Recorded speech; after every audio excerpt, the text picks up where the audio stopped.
امام احمد بن حنبل رحمۃ اللہ علیہ 300 نفل فرض نمازوں کے علاوہ پڑھا کرتے تھے، 300 نوافل روز پڑھا کرتے تھے۔ ان کے بیٹے نے کہا ابا جی مکان خریدنا ہے تو جگہ کہاں کر کے لوں، بہت ساری آبادیاں، تو فرمایا پتر وہاں لینا جہاں مسجد قریب ہو۔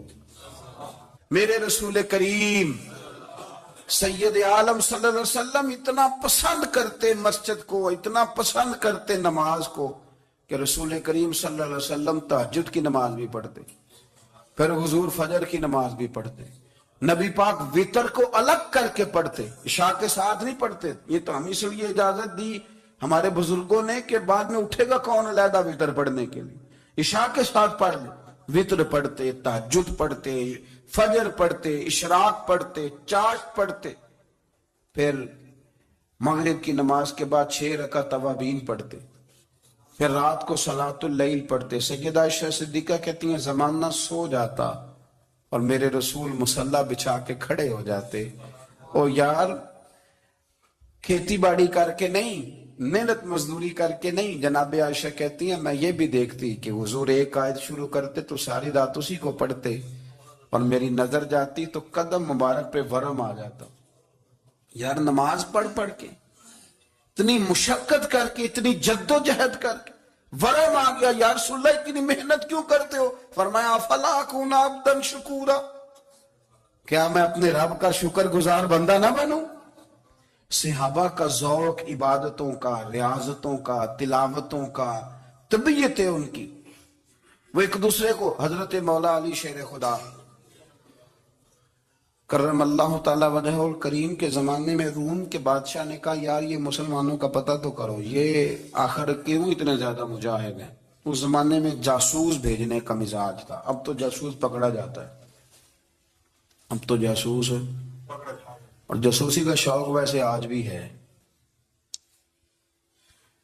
عرض کروں تھوڑی سی بات اس عنوان سے، پتہ کیا ہمارا مسئلہ ہے؟ ہم جہاں جاتے ہیں نا وہاں تھوڑی خوشبو سونگھنے کی کوشش کرتے ہیں، وہ کیا ہے تو یہ کیا ہے تو ادھر کیا ہے تو تھوڑا سا ادھر کیا ہے۔ میرے رسول پاک پڑھیے درود شریف، سارے پڑھیے ذرا زور سے، صلی اللہ تعالی۔ نبی پاک علیہ السلام نے فرمایا جاسوسی نہ کرنا ورنہ تم بندوں کو خراب کر دو گے، اور فرمایا اس طرح نہ ہو کہ تم کسی کے آپ کھول نہ نکلو تو تمہارے پہلے کھول جائیں۔ یہ جو ذوق ہے نا یہ ختم کریں، چھوڑیں، مطلب آپ کس چکر میں پڑے ہوئے ہیں؟ اتنی زیادہ توجہ کرنے کی کیا ضرورت ہے؟ نے کام سے کام رکھیں، اس میں بندہ تھوڑا سا نا آسان رہتا ہے۔ یہ جو بہت زیادہ ٹٹولنے والے لوگ ہوتے ہیں نا وہ بےچارے پھر عمر ٹٹولتے ہی گزار دیتے ہیں، اس لیے کہ مزاج ہی بہت پکا ہے، بوری کا منہ کھول کے اندر تک ہاتھ ڈالنا، تو پھر کئی دفعہ سامنے سے بچھو بھی لڑ جاتا ہے، خرابی ہوتی۔ تو جاسوسی کی جاتی تھی، اس نے بھی جاسوس بھیجے، کیونکہ قبیلوں کے لوگ تھے، کچھ مسلم کچھ کافر، پہچانے نہیں جاتے تھے لوگ، تو کچھ لوگ اس نے بھیجے، انہوں نے آ کے نا تحقیق کی، ریسرچ کری کہ آخر ماجرا کیا ہے، تو واپس جا کر انہوں نے رپورٹ دی نا روم کے بادشاہ کو۔ اس رپورٹ کا ایک جملہ بڑا شاندار ہے، وہ کہنے لگا بادشاہ ہمیں مسلمانوں کی کوئی سمجھ نہیں آئی، ہمیں کوئی سمجھ نہیں آئی۔ انہوں نے کہا کیوں نہیں سمجھ آئی؟ کہنے لگے یار عجیب بندے ہیں، جب رات مصلی پہ بیٹھتے ہیں تو یوں لگتا ہے ان کا دنیا سے رشتہ ہی کوئی نہیں، کوئی کسی کو نہیں جانتا، کوئی اپنے دکھ سنا کے رو رہا ہے، کوئی اپنی بات کر کے رو رہا ہے، لگتا ہے کہ ان کا کوئی رشتہ ہے ہی نہیں جب مصلی پہ بیٹھتے ہیں۔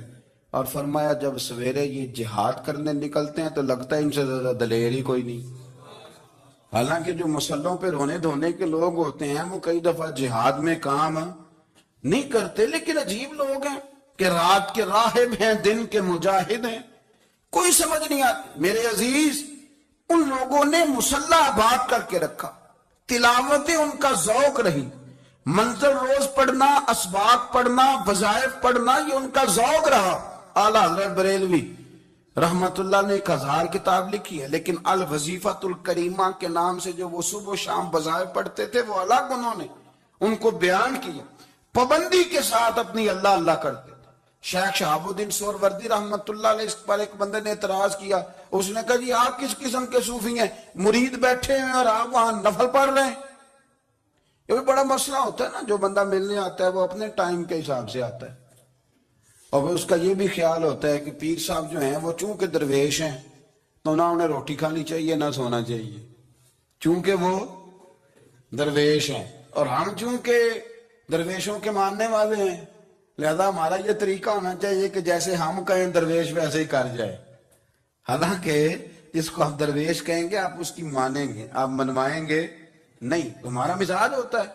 شیخ شہاب الدین پر لوگوں نے اعتراض کی، حضور لوگ ملنے آئے ہیں، زیارت کرنے آئے ہیں، یہ بندے دعا کرانے آئے ہیں، اللہ اللہ کرانے آئے اور آپ نفل پڑھ رہے ہیں، کیا جملہ ہے، کیا حسن ہے، کیا خوبصورتی ہے۔ فرمانے لگے رب رسول سے مانگنے کے لیے مصلی بچھایا ہے، اگر وہاں سے مانگوں گا نہیں تو تمہیں دوں گا کیا؟ پہلے مجھے کچھ لے تو لینے دو، اگر میرے پلے کچھ ہے ہوگی تو آگے دوں گا نا، تو میں مانگنے گیا تھا کہ یا اللہ دے تیرے بندے لینے آئے دے، تو میں کچھ لوں گا تو آگے دوں گا نا۔ لیکن ہمارا یہ سٹیٹس، یہ مزاج، یہ شعور نہیں ہے۔ گپیں، کہانیاں، داستانیں، گفتگو، خطابت، واز، کیا بات۔ بہت سارے نشے لوگوں کو لگے ہوئے ہوتے ہیں، ہر آدمی کوئی نہ کوئی نشہ کرتا ہے، کوئی دولت کا کرتا ہے، کوئی شہرت کا کرتا ہے، کوئی اپنی تعریف کا نشہ کرتا ہے، دو چار لوگوں سے تعریف سن کے مطمئن ہو جاتا ہے۔ ناراض تو نہیں ہوگی اس جملے سے آپ؟ کرتے ہیں لوگ دولت کا نشہ بھی، یہ جب نقصان ہوتا ہے تو بندے بیمار نہیں ہو جاتے، پیسے ڈوب جاتے ہیں تو لوگ بیمار نہیں ہو جاتے، تو اس کا مطلب یہ ہوتا ہے کہ نشہ ٹوٹ گیا ہے۔ بہک ہوئے نا تھوڑے سے تو کانپتے ہیں، تڑپتے ہیں، پریشان۔ نشہ ہی اسی طرح ہی کرتا ہے نا، نہیں ملتا تو پریشان ہوتا ہے۔ یہ سارے نشے ہیں، مختلف قسم کا نشہ۔ ہم مانتے نہیں اس بات کو، تسلیم نہیں کرتے، کیونکہ تسلیم کرنا بڑا مشکل کام ہے، اس کے لیے تو بڑی ساری چیزیں جو ہیں وہ دبوچ کے اور بڑی سارے رستے پھلانگ کے آنا پڑتا ہے، تو بڑا مشکل ہے ماننا، ورنہ کرتے ہیں ہم، ہمارا مزاج ہے۔ یہ گھومنے پھرنے کا، دنیا دیکھنے کا بھی ایک نشہ ہے، یہ بہت ساری باتیں کرنے کا بھی ایک نشہ ہے، گپ شپ کا بھی ایک نشہ ہے۔ دو چار لوگوں کی جب تک پگڑیاں نہ کھول لیں، بعض لوگوں کو نیند نہیں آتی، یہ غیبت کا، چغلی کا، بددیانتی کا، یہ بھی ایک نشہ ہے۔ اس پر ملا رومی رحمت اللہ نے بڑا کلام لکھا ہے، وہ کہتے ہیں مانگ کے کھانے کا بھی نشہ ہے، مانگ کے کھانے کا بھی نشہ ہے۔ وہ کہتے ہیں کہ ایک بھیک مانگنے والی خاتون تھی، تو بادشاہ کے پاس بھیک مانگنے آئی، تو بادشاہ کو پسند آ کہ اس نے شادی کر لی۔ اب اس کو عادت تھی بھیک مانگ کے کھانے کی، تو وہ کنیزوں سے کہا کرتی تھی کہ فٹافٹ نہ روٹی لے کے آیا کرو، میں 2-3 دفعہ مانگوں تو پھر لایا کرو، چونکہ ایک نشہ ہے نا، تو میں مانگوں 2-4 دفعہ تو پھر۔ تو انسان بہت سارے نشے کرتا ہے، یہ مانتا نہیں، یہ موبائل، یہ فیس بک، یہ سارے نشے ہی ہیں۔ اپنی فوٹو لگا لینا، سارا دن اسی کو دیکھتے رہنا، اور بڑے بڑے سیانے بندے جو وزادار ہیں، بڑے وزادار لوگ ہیں، لیکن وہ بھی سنجیدگی کے قائل نہیں، اس طرح کے نشوں کا شکار ہے۔ یہ سارے نشے ہیں جو ہم نے پال لیے۔ ہمارے صوفیاء، ہمارے بزرگ فرماتے ہیں کہ تم اس طرح کرو، اگر سارے نشوں سے بچنا چاہتے ہو تو سجدے کا نشہ شروع کرو، سجدے کا نشہ شروع کرو۔ یہ نا اقبال کہتے ہیں ہو عطار ہو، رومی ہو، رازی، آپ بات کو سمجھیں، عطار ہو، رومی ہو، رازی ہو، غزالی ہو، کچھ ہاتھ نہیں آتا بے آہ سحر گاہی۔ کہتے بہت بڑا صوفی ہو جیسے فرید الدین عطار تھے، بہت بڑا تصوف کا امام ہو جیسے امام غزالی تھے، بہت بڑا تفسیر کا استاد ہو جیسے امام رازی ہو، عطار ہو، رومی ہو، رازی ہو، غزالی ہو، پر کچھ ہاتھ نہیں آتا بے آہ سحر گاہی۔ اگر سویرے اٹھ کے روتا نہیں نا اللہ کی بارگاہ میں، اگر تہجد نہیں نہ پڑھتا تو کچھ ہاتھ نہیں آتا بے آہ سحر گاہی، پھر اس کو کوئی چیز نصیب۔ میری بات کی سمجھ آ رہی ہے آپ حضرات؟ جب تک آپ سویرے نہیں اٹھتے آپ اللہ اللہ نہیں کرتے، آپ کو نوافل کا چسکا نہیں، عبادت کا مزہ نہیں، فرمایا میری عبادت کرو، یہ شوق پیدا کرو، میں نے تمہیں پیدا کیا ہے۔ ہم لوگوں کے نشے مختلف نشے، بڑا عجیب رنگ ہے۔ محفل کی صدارت کرنے والے بڑے پیر صاحب، بڑے القابات، اوہو، بیچ میں سے بندہ تلاش کرنے سے بھی نہیں مل رہا، اتنے بڑے لقب ہیں اس کے، لیکن وہ ساج سنور کے 2.5 گھنٹے بیٹھا رہا محفل میں، اور نماز کا وقت آیا تو اس نے مختصر سی پڑھی، وہ نکل گیا، وہ ہلکے سے سجدے کیے۔ او اتنا بڑا عشق رسول، نعت کا، او ہو کیا بات ہے، اور عشق رسول کا بہت بڑا پیغامبر، بہت بڑا مبلغ، وہ بیچارہ سمجھ ہی نہیں سکا کہ اللہ کے رسول نے فرمایا تو نماز پڑھ میری آنکھیں ٹھنڈی ہو جائیں گی۔ تو یہ نشے کے عادی تو ہیں پر حقیقت کے قائل نہیں ہیں۔ یہ بس ٹھیک ہے، خوابوں کی دنیا میں لوگ زندہ ہیں، پر جن کو یہ جو نشہ تھا نا عبادت کا، یہ میرے رسول پاک کی چاہت ہے، یہ میرے نبی کریم علیہ السلام کی۔ آپ دیکھیں نا حضور مہینوں مہینوں جا کے غار حرا میں بیٹھتے، کیا وہاں تبلیغ کرتے تھے؟ کوئی کتاب لکھتے تھے؟ رسول کریم علیہ السلام مہینہ مہینہ رہتے غار حرا میں، کوئی نہ مجھے دیکھے، کوئی نہ مجھے ملے، حضور یہاں کیا ہے؟ فرمایا میں اپنے رب کی عبادت کروں گا۔ نبی کریم علیہ السلام نے سجدوں کے ساتھ پتھروں اور پہاڑوں کو آباد کر دیا، سجدوں کے ساتھ۔ آپ کا سجدہ آپ کو بہت ساری چیزوں سے چھڑا لیتا ہے، یہ بہت ساری جگہوں سے جھکنے سے بچا لیتا ہے۔ صوفیاء اولیاء یہ کیا کرتے تھے؟ یہ سجدے کا ذوق ہی تو پیدا کرتے تھے، سجدے کا ذوق۔ شاہ عبدالعزیز دباغ رحمت اللہ تعالی علیہ اپنے مریدوں سے فرمایا کرتے تھے کہ اگر تم پکے نمازی بن جاؤ نا، تہجد گزار ہو جاؤ، تو میرے پاس آنا جانا چھوڑ دینا۔ عرض کی حضور کیوں؟ فرمایا میں تمہارے اور رب رسول کے راستے میں رکاوٹ نہیں بننا چاہتا، اور میرا مقصود ہے تمہیں وہاں تک پہنچانا، جب پہنچ گئے تو پھر میری ضرورت ختم ہو گئی۔ ہاں کبھی وسوس آئے، شک پیدا ہو، تکلیف ہو تو آنا، ورنہ میں نہیں چاہتا کہ میں رکاوٹ بنا رہوں۔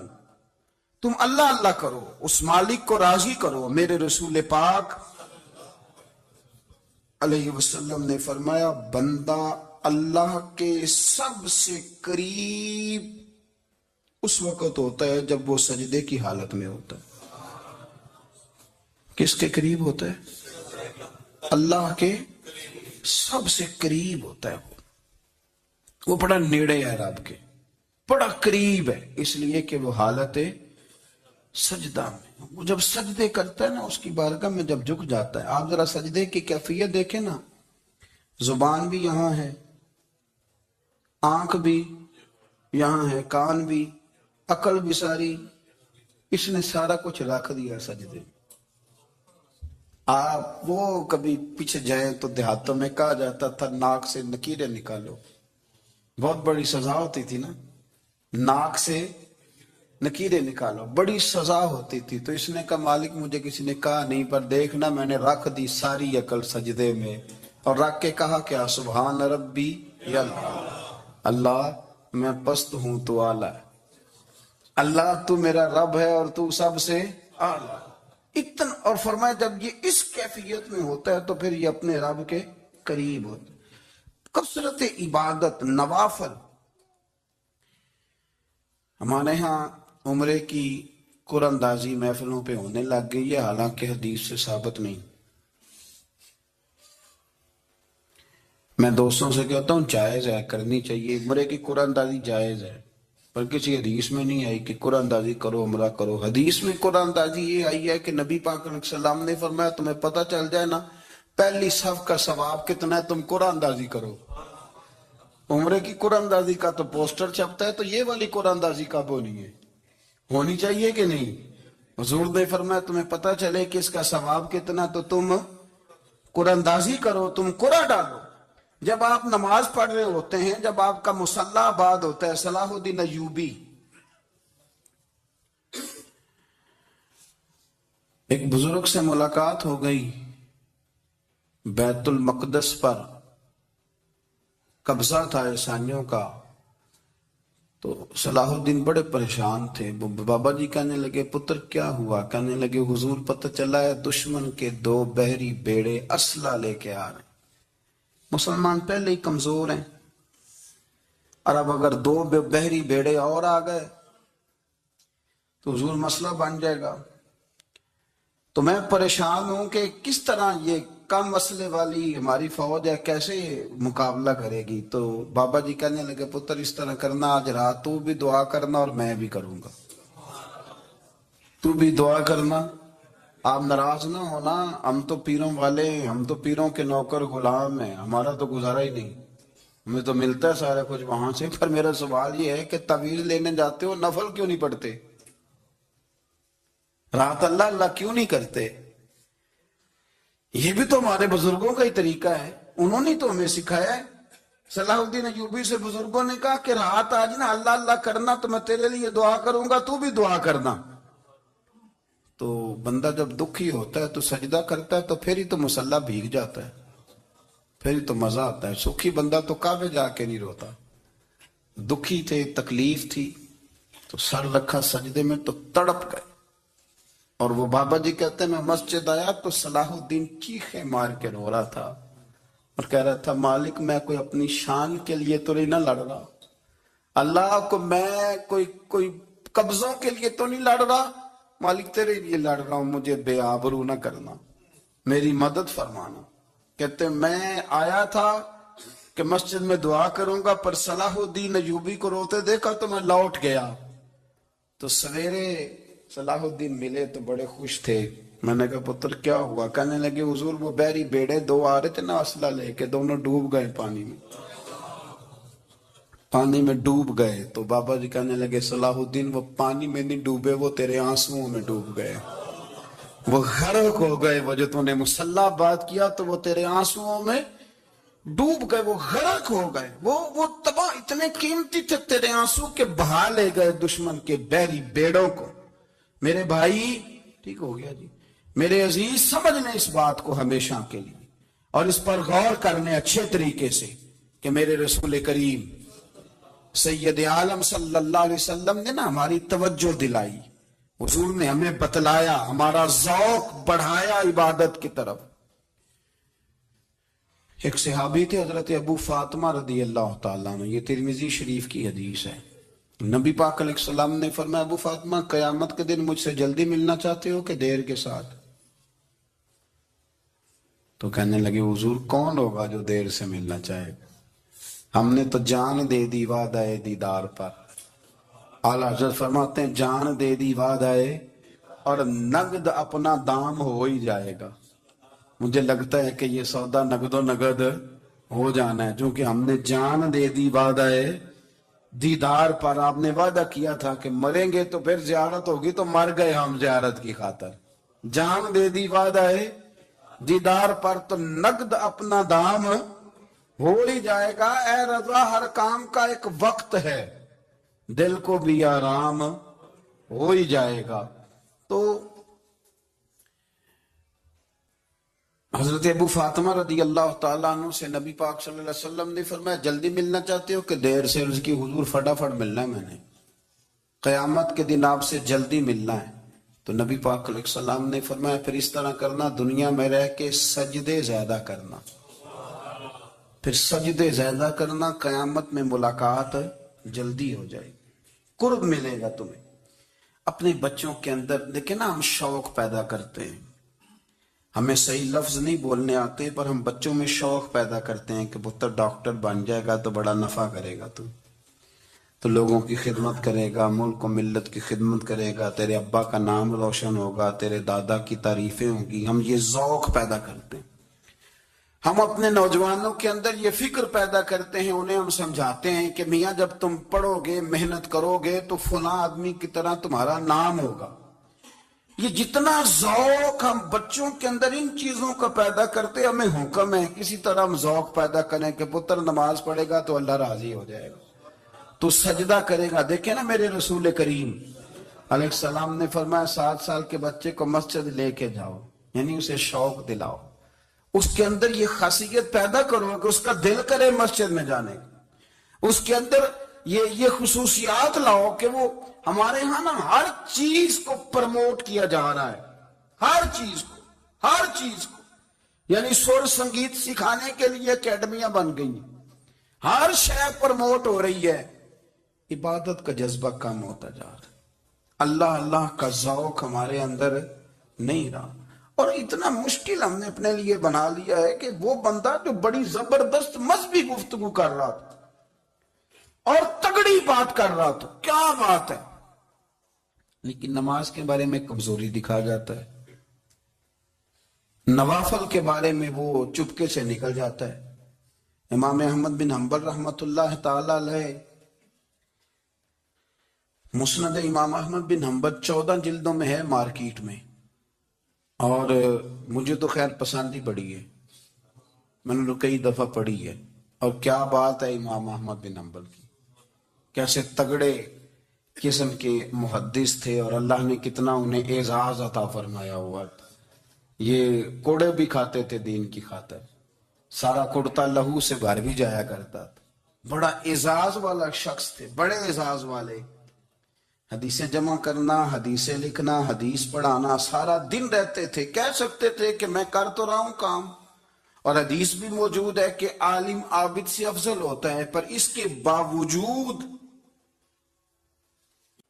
لیکن اگر کچھ کرنے کا کام ہو تو وہ نیم سے ہوتا۔ میرے نبی کریم علیہ السلام نے مصلے سے دل لگانے کا درس دیا، حضور نے توجہ دلائی، صحابہ اس ذوق کے حامل لوگ تھے، وہ کوشش کرتے تھے۔ جناب صدیق اکبر رضی اللہ تعالیٰ عنہ کا عبادت کا مزاج ہمیشہ قائم رہا۔ حضرت عمر فاروق ساری رات اللہ کے حضور کھڑے رہے۔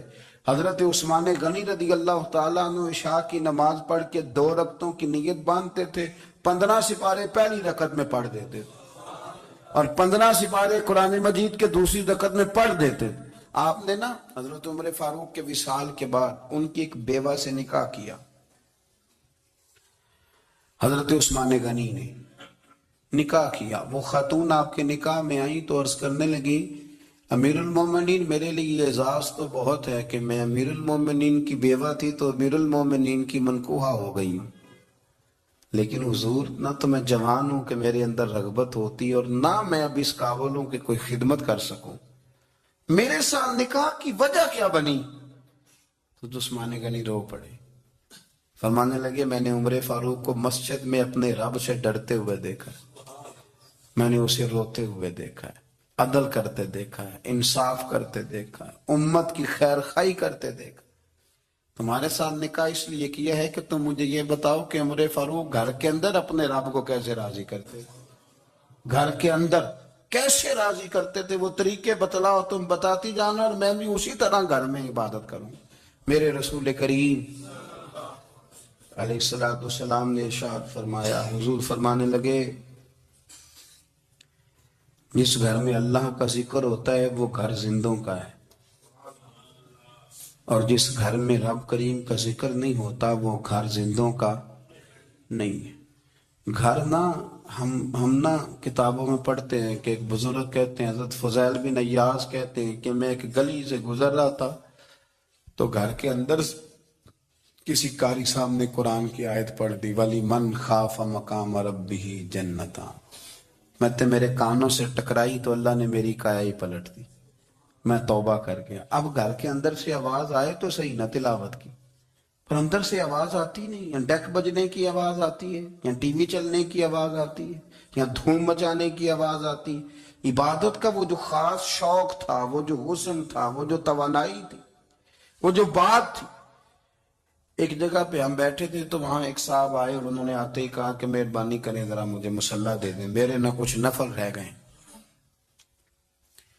تو میں نے وضو کر لیا تو کوئی مصلی مل جائے، مصلی انہیں دے دیا گیا، وہ مصلی لے کے چلے گئے تو پیچھے ایک صاحب نے تبصرہ کیا، کہنے کتنا ریاکار بندہ ہے، لوگوں کو دکھا رہا ہے کہ میں نفل پڑھتا ہوں، ہے کو بات کرنے والی۔ میں نے اسے کہا، میں نے کہا تو مہربانی کرنا اس طرح کی ریاکاری تو بھی کر، پکڑ مصلی اور جا تو بھی تھوڑی ریاکاری کر کے آ، اٹھ ذرا۔ شکر کر کو یہ ریاکار بھی ملا ہے، کوئی نفل پڑھ کے ریاکاری کر رہا ہے۔ اللہ کا میں کہتا ہوں کو پڑھے تو صحیح نہ، یار یہ کوئی دور ہے نفل پڑھنے کا؟ اس میں تو لوگوں کا مزاج ہی نہیں، طبیعت ہی نہیں۔ میں نے کہا چل مہربانی کر یہ لے مصلی اور تو بھی جا تھوڑی سی، یا کاریا ریاکاری کرو تو صحیح نا، مزاج ہی نہیں، ذوق۔ جمعے کی نماز پڑھ کے یوں دنیا بھاگتی ہے، او ہو پتہ نہیں کون سی پیچھے آگ تھی جو بجھائی جائے گی۔ اور آج تک لوگ مسئلہ پوچھ رہے ہیں کہ جمعے کی بعد والی سنتیں کتنی ہوتی ہیں۔ میں نے کہا کتنے سال ہو گئے جمعہ پڑھتے، کتنے سال ہو گئے، ابھی تک سنتوں کا نہیں پتا، ابھی تک نہیں علم کے پہلے کتنی رکھتے ہیں اور بعد میں کتنی رکھتے ہیں۔ فجر کی سنتیں کب پڑھنی چاہیے؟ سنو فجر کی سنتوں کے بارے میں۔ میرے رسول کریم سید عالم صلی اللہ تعالی علیہ وسلم سے ایک صحابی نے پوچھا تھا، حضور میری فجر کی سنتیں رہ گئیں یا رہ جاتی ہیں تو حکم کیا ہے؟ کیا انداز ہے حضور کا؟ بخاری مسلم کے لفظ سنو، حضور سید عالم صلی اللہ علیہ وسلم فرمانے لگے، اس نے کیا پوچھا تھا؟ حضور جواب کیا دیتے؟ فرمایا فجر کی سنتیں کبھی نہ چھوڑنا، فجر کی پہلی 2 سنتیں کبھی نہ چھوڑنا۔ یا رسول اللہ صلی اللہ تعالی علیہ وسلم میری رہ گئی ہیں، رہ جاتی ہیں۔ فرمایا فجر کی 2 سنتیں نہ چھوڑنا، فرمایا فجر کی پہلی 2 سنتیں مجھے دنیا اور دنیا کے اندر جو کچھ ہے وہ سب سے زیادہ پیاری ہے۔ فجر کی 2 سنتیں دنیا اور دنیا میں جو کچھ ہے مجھے وہ سب سے زیادہ پیاری ہیں، اس لیے فجر کی سنتیں نہ چھوڑنا۔ اپنا ذوق، اپنی طبیعت، ہم نے نا ذوق غلط بنا لیا ہے۔ اگر 20 بندے کہہ بھی دیں گے تو نے بڑی شاندار تلاوت کیا تو کیا اس سے بنے گا؟ 100 بندہ کہہ بھی دے تیری کیا بات ہے، کیا بات ہے نعت خاں کی، کیا بات ہے علامہ صاحب کی، پیر صاحب کی، پیر مہر علی شاہ صاحب رحمت اللہ علیہ۔ آپ تشریف فرماتے تو آپ کے ایک ہی بیٹے بابو جی جن کو کہا جاتا ہے، جس دن صاحبزادے پیدا ہوئے تو خادم نہ وہاں سے نکلا۔ ان لوگوں کے شوق اور طرح کے تھے نا، تو ان کی توجہ بھی اپنے شوق کی طرف رہتی، تو خادم نکلا اندر سے، پیر صاحب مبارک ہو، پیر صاحب مبارک ہو، پیر صاحب مبارک ہو، پیر صاحب مبارک، وہ شور کر رہا ہے۔ تو پیر صاحب کو وجد ہو گیا، اللہ اکبر اللہ اکبر اللہ، وہ کیا ہوا، کس بات کی مبارک دے رہے ہو؟ عرض کی حضور اللہ نے بیٹا دیا ہے۔ تو آپ فرمانے لگے اچھا حضور آپ کیا ہوا، آپ تو پریشان ہو گئے۔ فرمانے لگے جب تو نے 3 دفعہ کہا نا مہر علی کو مبارک ہو، تو میں سمجھا تھا شاید تجھے کسی نے بتا دیا ہے کہ مہر علی سے اللہ راضی ہو گیا۔ میں سمجھا تھا کہ شاید تو یہ خبر لے کے آیا ہے کہ کسی نے بتایا ہے کہ مجھے آج خبر ملی ہے کہ مہر علی سے رب اچھا پتر ہوا ہے، الحمدللہ اللہ کا شکر ہے، پر میرے لیے مبارک کا دن وہ ہوگا جب میرا رب کہے گا کہ میں مہر علی سے راضی ہوں، میرے محبوب کہیں گے کہ میں مہر علی سے۔ آپ بات کو سمجھیں، شوق ہی کسی اور طرف تھا، دل ہی کہیں اور لگا ہوا تھا، طبیعت ہی کہیں اور مائل تھی۔ کوئی وظیفہ پوچھتے تھے تو پڑھتے تھے وہ لوگ، کچھ اللہ اللہ انہیں بتائی جاتی تھی تو کرنے کا ذوق رکھتے تھے، طبیعت تھی، قائل تھے۔ حضرت ربیع کہتے ہیں میں بڑی دور سے سفر کر کے گیا حضرت اویس کرنی سے ملنے، بڑی دور سے، اور جب میں پہنچا تو فجر کا وقت تھا، تو حضرت اویس کرنی کو میں نے پا لیا، تو وہ نماز پڑھ کے نا قرآن شریف لے کے بیٹھ گئے۔ فرماتے ہیں اشراق چاشت کا وقت ہوا تو نفلوں کی نیت باندھ لی۔ محدث ابن الجوزی نے لکھا ہے، فرماتے ہیں پھر جب زوال کا وقت ہوا تو مسجد میں جھاڑو دینے لگ گئے۔ زور کی نماز پڑھ کے تو عصر کی تیاری تک وہ مسجد میں بیٹھے رہے، اور میرے نبی پاک علیہ السلام نے فرمایا جو نماز کے انتظار میں بیٹھا ہو وہ نماز ہی میں ہے، وہ نماز ہی میں ہے۔ فرمایا میری دنیا، میری امت کی جو رہبانیت ہے نا وہ اتنی ہے کہ نماز کا انتظار کرے، اذان کے بعد نماز کا یہ راہب ہے، یہ اس وقت چھوڑ کے بیٹھے ہیں سارا کچھ۔ فرماتے ہیں عصر تک انہوں نے اللہ اللہ کی، پھر مغرب تک کی، عشاء کی نماز ہوئی تو وہ نماز پڑھی تو وہ تھک گئے، اب مجھے وہ فارغ ہوں مصلی چھوڑے تو میں ملاقات کروں نا۔ یہ آپ حیران نہ ہو کہ اتنی دیر بندہ کیسے اللہ اللہ کر، ہم نے کی نہیں نا اس لیے ہم پریشان ہیں، جو عادی ہوتے ہیں وہ کر بھی لیتے ہیں، وہ یہ کام، میری بات کی سمجھ آ رہی ہے؟ جب جاتے ہو کسی دفتر میں تو 8 گھنٹے کھڑے رہ لیتے ہو نا، مجبوری ہوتی ہے تو کھڑے رہا جا سکتا ہے۔ پاسپورٹ کے دفتر بولیے، امیگریشن کی لائنوں میں، اور میں نے تو امبیسیوں میں بندے 12 گھنٹے پہلے جا کے کھڑے دیکھے، رہ لیتے ہیں کھڑے۔ تو اگر ان کاموں کے لیے رہا جاتا ہے تو اللہ رسول کے لیے بھی کھڑے رہا جا سکتا ہے۔ تو فرمانے لگے کہ جب عشاء کی نماز کے بعد آخر انسان تھے، تھک گئے، نیند کا غلبہ ہوا، تو تھوڑی ایسے آنکھ بند ہوئی تو کھلی تو رونے لگے۔ حضرت ویسے کر لی، رو کے کہنے لگے مالک مجھے غافل تو نہ کر، ابھی میں نے کیا بھی کچھ نہیں، دن ختم ہو گیا، کوئی نفل نہیں، کوئی اللہ اللہ نہیں، اللہ مجھے غافل نہ کر، میری مدد فرما۔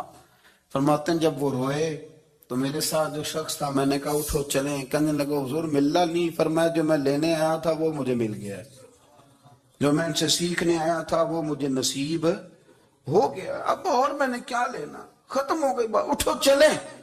اللہ کے بندوں نے حضرت ربیہ بن کعب اسلمی رضی اللہ تعالیٰ عنہ فرماتے ہیں، کہتے ہیں جب بنو قریظہ اور بنو نذیر یہودیوں کے ساتھ حضور علیہ السلام نے جنگ کا اعلان فرمایا تو وہ دشمن ہو گئے، ہمیں خطرہ تھا کہ وہ رات کو کہیں محبوب کو تکلیف نہ دیں، تو کچھ لوگ نا تلواریں لے کے نبی پاک کے دروازے پہ پہرے داری کرتے تھے۔ گن مین رکھنا حرام نہیں، اگر کسی کو واقعی خطرہ ہو تو اس کے لیے سنت بھی ہے۔ حضرت علی المرتضیٰ تلوار لے کے حضور کے گھر کا پہرا دیتے تھے۔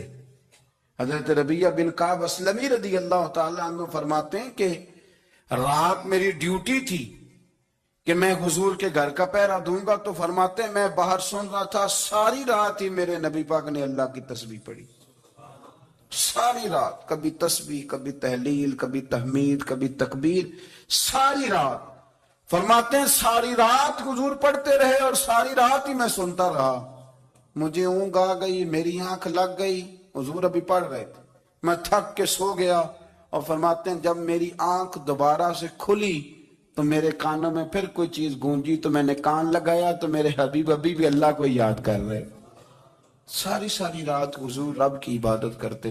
اسی لیے تو کہا یا ایھا المزمل قم اللیل الا قلیلا، ابھی ساری رات تو نہ جاگا کر، تھوڑا آرام بھی کر لیا کر۔ میرے بھائی اپنا مصلی، اپنی عبادات، اپنے وظائف، اللہ اللہ جو آپ نے کسی سے سیکھی ہے اس کو کبھی کمزور نہ ہونے دیں۔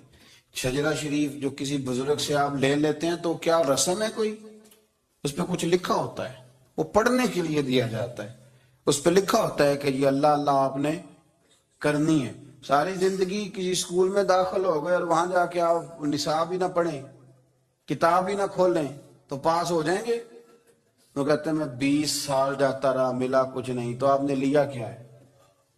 ایک اتنی سی کتاب تھی، اس کو تو کھول کے آپ دیکھ نہیں سکے، اس کے وظائف تک تو رسائی نہ ہوئی، اس لیے کہ اللہ اللہ کرنا مشکل ہے اور تصویر کھچانا یہ آسان کام ہے۔ تو جو آسان ہے اس طرف ہماری توجہ لگی رہتی ہے اور جو مشکل ہے اس طرف ہم ذوق پیدا نہیں کرتے۔